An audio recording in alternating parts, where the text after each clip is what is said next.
Good evening. So, today I'm going to present on a work in progress, a theoretical framework to integrate creative thinking in the VUCAD world. The world has entered an age of polycrisis, starting from the COVID-19 pandemic amplified by the Ukraine and Russia conflict, and of course the incessant war between Palestine and Israel. Now, this has basically created chaos and also brought disruptions and also brought a lot of instability to what we had earlier. What we considered we had was a stable, balanced, harmonious life. And today I will start by introducing my topic and to talk about creative thinking and why are thinking skills declining these days, problems with existing curriculums, and also a proposed theoretical framework for schools. Now we have entered something called the VUCA world.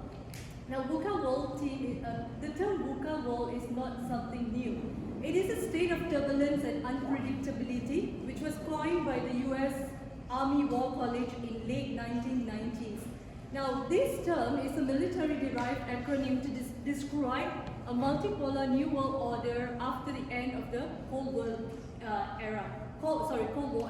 Now what happened was that although this was a military coined acronym, VUCA, it became more popular over the years, even during the 2008 financial crisis, and later became even more popular and has been applied to many different areas such as business, education, and so on after COVID-19. Now, since COVID-19, there are so many research and so much has been talked about the volatile state, the complex state, uncertain and ambiguous state that we have entered. Now, however, when we talk about education, education was already off track even before COVID. But when COVID happened, coupled with these wars and so on, it brought a lot of chaos to the world of education, with the disruption, transitioning happening from physical to online learning and so on. So we, educators and students and parents, everyone entered a state known as the VUCA state. Now, so at that time, our progress was stagnated. If not stagnated, I would say we have regressed. So are we there yet? We have 6 years to go, to achieve 2030, but are we there yet in achieving the 2030 agenda of SDG 4? Now, actually, research shows that the divide has actually become wider. The divide became wider because of the technological disruptions that happened during COVID and also has been happening since then. Now, in my paper, I am actually looking at the trends that contribute to VUCA, and to realize that all of us have our own VUCA environment, to realize that we have to understand the geography of our own VUCA state. So there are so many trends that contribute to VUCA. Firstly, technological advances.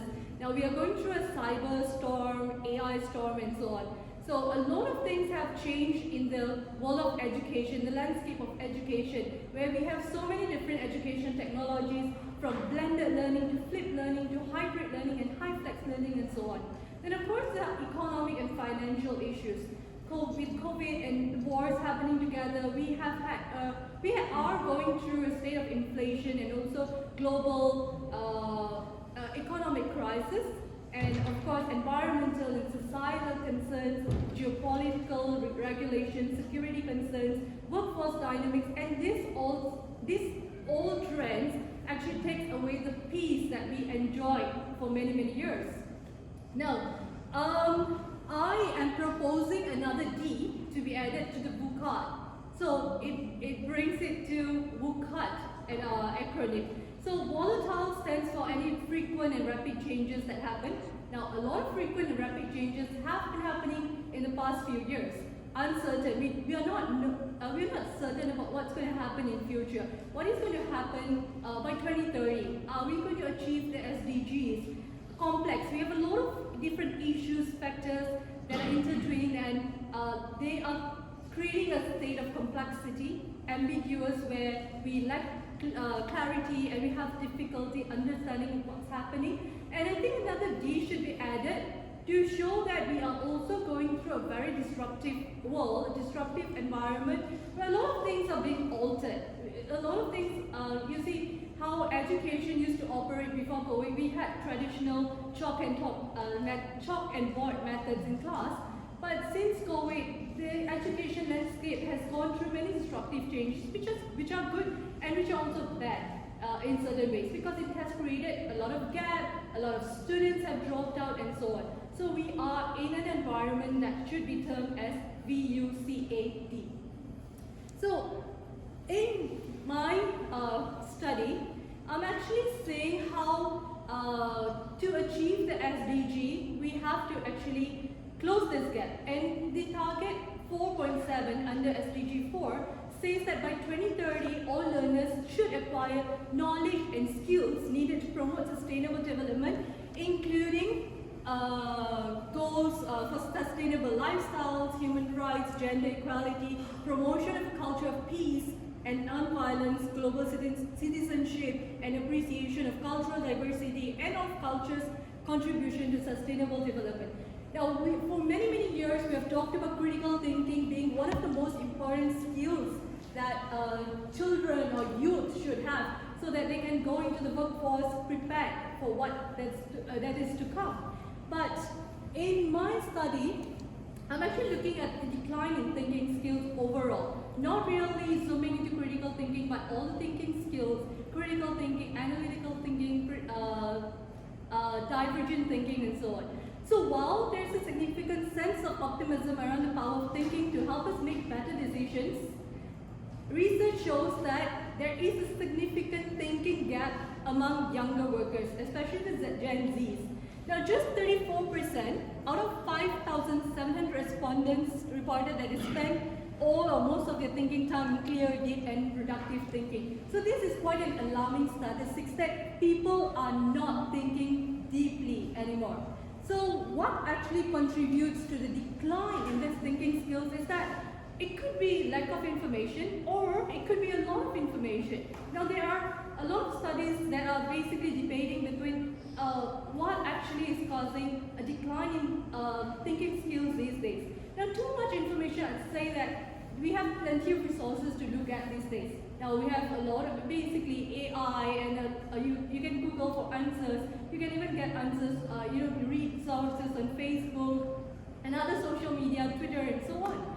So, and of course, clickbait headlines that appeal to emotions rather than intellect. I think we have all experienced this, where people rather read headlines and forward messages and so on. So they do not think, they do not actually look, they do not actually judge the content before making, before taking actions. And I think point number four is very important, that survival thinking is on the rise.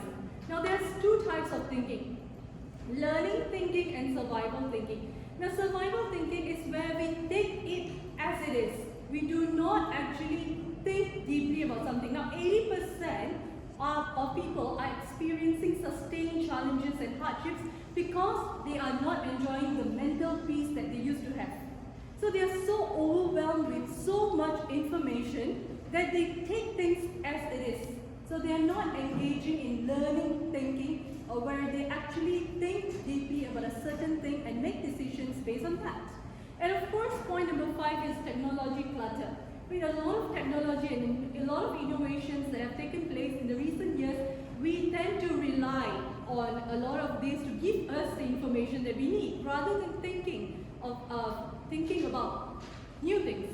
Now, for that reason, there is also a decline in attention span. In fact, our attention span is much lesser, not much lesser, a little bit lesser than the attention span of a goldfish. Now, the average attention span of a goldfish is 9 seconds, but the human's attention span has decreased and is predicted to be decreasing because of all this technological clutter that we are having these days. And the average human attention span in 2013 was 8 seconds. I couldn't find anything more recent, but I think studies show that they are going to decrease more, in time. Now, this is a rather astounding and controversial finding that I actually found. According to the paleoanthropologist John Hopkins at the University of Wisconsin at Madison, the archaeological data gathered from Europe, China, South Africa, and Australia indicates that brains have shrunk, human brains have shrunk.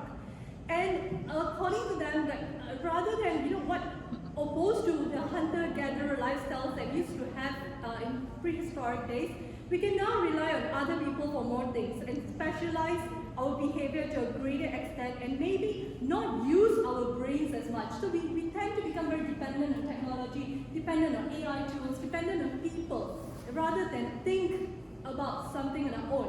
Now, neuroscientists or neurological research has shown that not using our brains frequently, I think it's known, I can't remember the term, not using our brains frequently coupled with fear. Fear could cause our brains to shrink. So this is a very surprising finding that has been actually researched after 5,000 years. Now, for that reason, in this paper, I am proposing a theoretical framework for creative thinking. Now, what is creative thinking? Creative thinking, according to the American Psychological Association, is the mental processes leading to a new invention, solution, or synthesis in any idea. Now, the difference between critical thinking and creative thinking is that critical thinking is used to make judgments, whereas creative thinking is used to innovate, to think of new solutions and so on. So, a creative solution may use pre-existing elements, objects, ideas, but creates a new relationship between them. Now, to be fair, we are actually using creative thinking in our day-to-day life. Now, for example, when we think, what are we going to cook tonight? So we, planning what to cook. That is already creative thinking.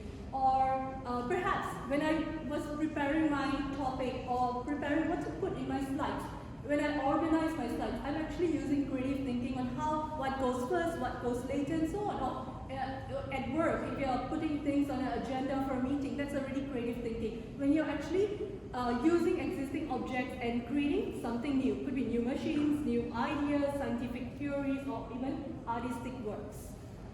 Now, to those of you who may not be aware, the World Economic Forum shows that in the report Future of the Jobs published in 2023, which was just last year, the top 10 skills on the rise is currently creative thinking. If you look at number 7, AI and big data is not really on the rise compared to creative thinking, where creative thinking tops all the skills that is on the rise. In fact, you will not even see critical thinking on this list anymore. Now, when you have creative thinking, research shows that it's easy for you to have all the other skills when you are able to think creatively. Now, I'm going to zoom into the problems that exist with the existing curriculums in our education system. Now, in Malaysia, we still use a lot of standardized tests, where students or children are not given much problem-based learning and so on. Our syllabus tends to be overcrowded with a lot of information, lack of teacher training. Teachers are not able to engage students in creative pedagogical strategies or methodologies and so on, and also lack of resources or also budget from the government. Now, I am actually proposing a theoretical framework combining two popular theories in education, the constructivist and the cognitivist theory. Now, the Bloom's revised taxonomy was actually a work of Bloom's, but this Bloom's revised taxonomy actually is the inner triangle, if you see. It's the inner pyramid of this framework. Now, we start with remembering, followed by understanding, applying, analyzing, evaluating, and creating. Now, these are very important skills to achieve learning outcomes in any classroom or any syllabus. Now, if you look at the outer triangle, you would see 4 different stages, and these are stages of the zone of proximal development proposed by Vygotsky as part of his social constructivist theory. Now, I have actually combined both these theories because I think they can work hand in hand to promote creative thinking in classroom. Now, to remember and to understand, you require assisted performance by teachers. So teachers normally help students by scaffolding them, by giving them some assistance to help them achieve their potential. And in this, in this zone, this is actually known as the zone of proximal development, when teachers help learners to achieve what they can through assisting them via scaffolding. So that's the zone of proximal development. So to actually engage learners in creative thinking, teachers have to provide assisted performance, and slowly when they're able to internalize things on their own and they're able to apply and analyze their learning, they are basically in the stage of unassisted performance. Now when they are able to evaluate whether is this helpful, is this not helpful, is this good, is this bad, they are at this stage where they have fully internalized their learning. Once they have fully internalized their learning, they are ready to create something new. And that's the last stage where they are able to create something new, and de-optimization is where they can produce new learning and they're competent enough to create novel ideas, novel strategies, innovations, and so on. So I think both these theories can work hand in hand, and if this framework is used by schools or curriculums to actually reinvent existing syllabus, it will be very helpful to teachers and students alike in promoting creative thinking in classrooms. So that's all from me. Thank you. Thank you, Dalwinder. I'd like to ask you, assuming everyone is brain active mode, not brain dead mode, I'd like also to have Christine's response to this question. So, what is your awareness of combining brain activity and physical activity? Because I use a lot of games in teaching moral issues. Any physiological information on this? If people are actually, because the idea is remembrance of ideas, I think is deeper when we have a physical activity together with just passive sitting. I think that falls under applying, where you're solidifying the knowledge by engaging the learners in activities. So they are able to apply what they've learned in the games they're playing. So hands-on activities always go hand in hand with theoretical knowledge that's imparted. So if we then impart a learning/sports club where half the time you teach some concept, you get them to go and play tennis or basketball and then come back, is there any data that will improve the memory retention? Now I've not seen much about physical, that's basically sports. I don't think that's more a game, but gamification of course helps solidify understanding knowledge and so on. But I've yet to come across studies where you actually combine learning in classroom and sports together and see the impact of one on another. Christine, any reflections? Yeah, I think a lot of it is... Stand up and come here, please. There should be a long line of people asking questions. There is the time I'm assessing the certificates, writing notes, things like this. Go ahead. I think a lot of what that is really assessing how you learn best. So each of us learn differently. Auditorial, written, hands-on. There's different types of learning methods. And I think a lot of that, kind of what you're saying, Daryl, I think we each of us are different on how we retain information. And I think that would be more important, learning how. So me and Jared, all of us learn different. It's finding out how we retain what we learn. Maybe it's auditory, maybe it's it's all different kinds. So, for example, very active students, professors like Mirza, who come very often to ask a question, my prediction, and that I think is based also on physiology, they will remember the content of the lectures more than somebody who's just a couch potato here. What do you think? So even though the lecture was 30 minutes long, let's say, in your case it's a bit shorter, but let's say it was a 30-minute lecture, somebody comes and asks a question. In terms of the memory implanting and the process, I predict, and I think there's some rationale for this, they're going to actually retain the knowledge more than somebody who just sat there all the time. What do you think? And what's the evidence for this? Engaging question and answer? Yeah. Of course. Of course, that would definitely help them. I know that's actually also under applying knowledge and also evaluating knowledge and so on. I don't have anything to actually support what I'm trying to say. I think that's definitely one of the most important ways to engage learners. Yeah, when I was teaching in Japan from 1990 onwards, I insisted that every student makes one comment in every class. Sometimes, occasionally this brought people to tears, but after a while they either survived, learned to say something nice, or something critical, or something. But the idea was based on this, and I think it works. And, any reflections? So planting a tree is going to help you understand why it's important to plant trees? You think? Reflecting. Reflecting? Yes, of course. Yeah. It's definitely, when you're reflecting, you're actually trying to recap of what you've learned. And putting things in the paper, and of course adding your own perspective to it. So that is where you create something new.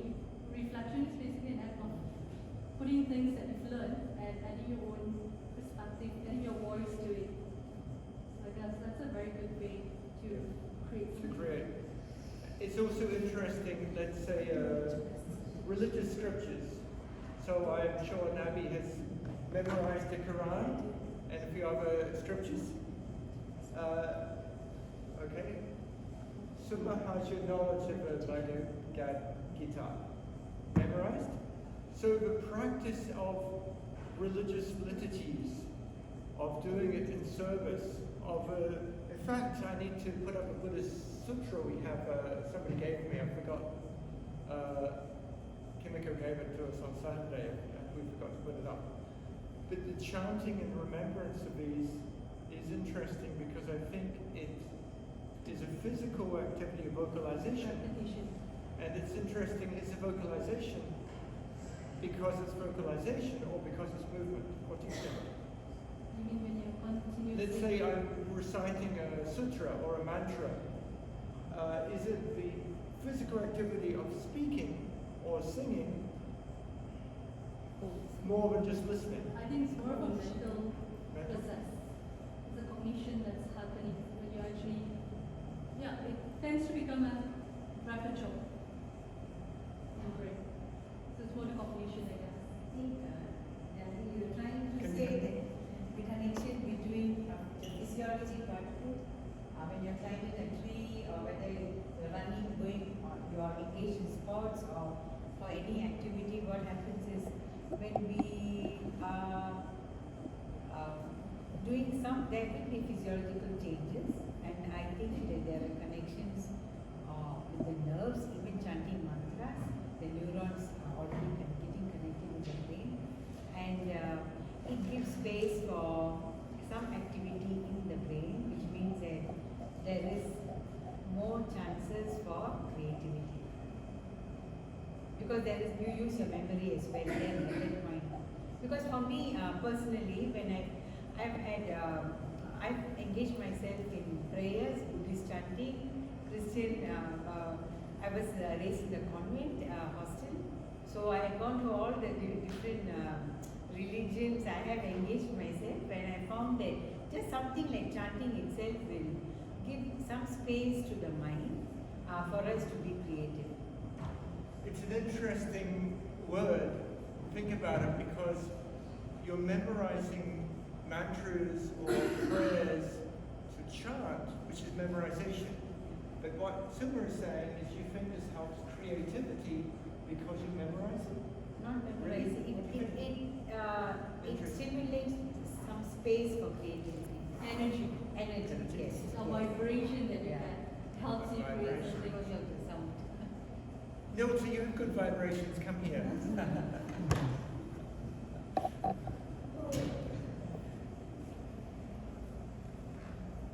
you think all the students for your presentation appreciated all of speak loud, Milton? I love the cognitive theory. Yeah, Yeah. this is Bloom's. Bloom's. Bloom's And taxonomy. also the other one was Zone of proximal development, ZPD. what? Zone of proximal development, ZPD, by Vygotsky. Vygotsky, yes. People in Brazil use a lot of Vygotsky. Yeah. And do you believe all the students are open to do all the things? Let's explain.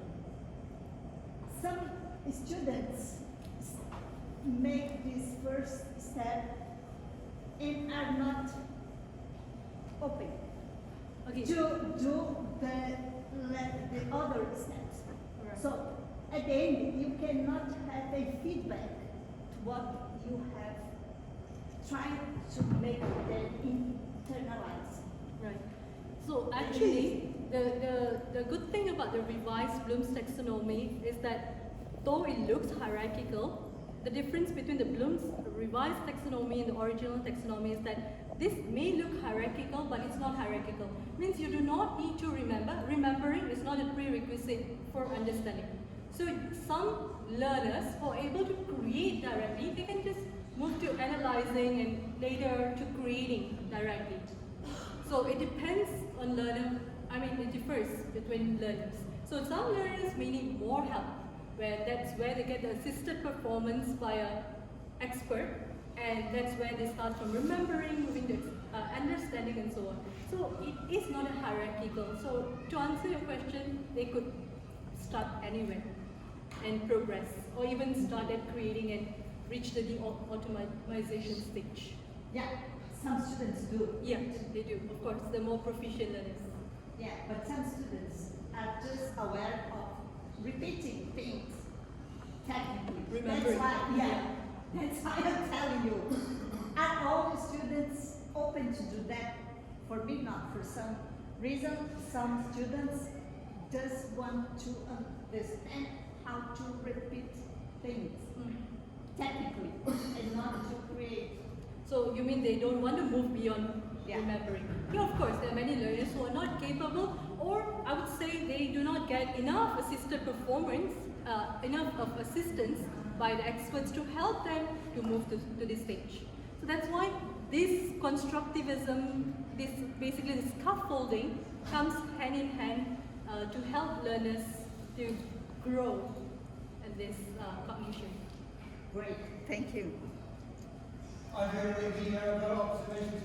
Please run up here. Congratulations, Dalwinder. Please. You know, the first time I came across VUCA was during my MBA, and it was VUCAD. Now it's already VUCAD. No, actually, I'm proposing the name. Okay. VUCA. But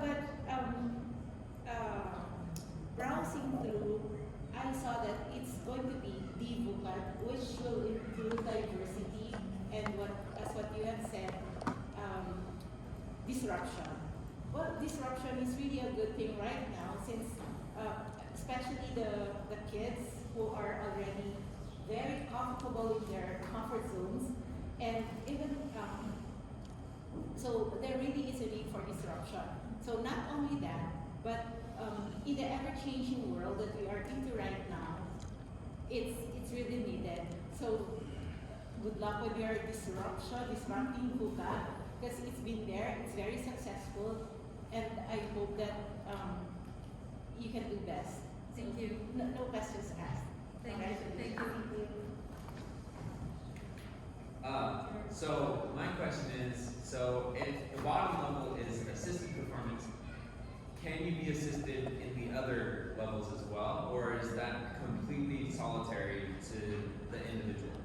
Oh, okay. Now I think in these stages, applying and analyzing, they do not require assistance, because when you are able to apply something, you're actually making connections on your own. So that at that stage, you're pretty much able to do things independently. So the assisted performance, these stages are pretty much like prerequisite of one another. Okay. So before you go to unassisted performance, you have to go through the assisted performance. It's like a scaffolding that you slowly release. Slowly released by the expert. So, but these stages here, yeah, you can skip a stage and move to the other stage. Okay. Yeah. Depending on the level of the learner, depending on how the learner is, how proficient the learner is in that particular area. For example, analyzing, applying, David Kaur in science, for example, he said that you need to reflect, apply, see what is evaluate, and then go back. So it's a cycle. So you could go through 2 or 3 cycles before you can actually form a concrete understanding of whatever you know and then go forward to the next step of creating. Is that false experiential learning? Yeah, right. Yeah, false experiential. Thank you. Thank you. Thank you very much.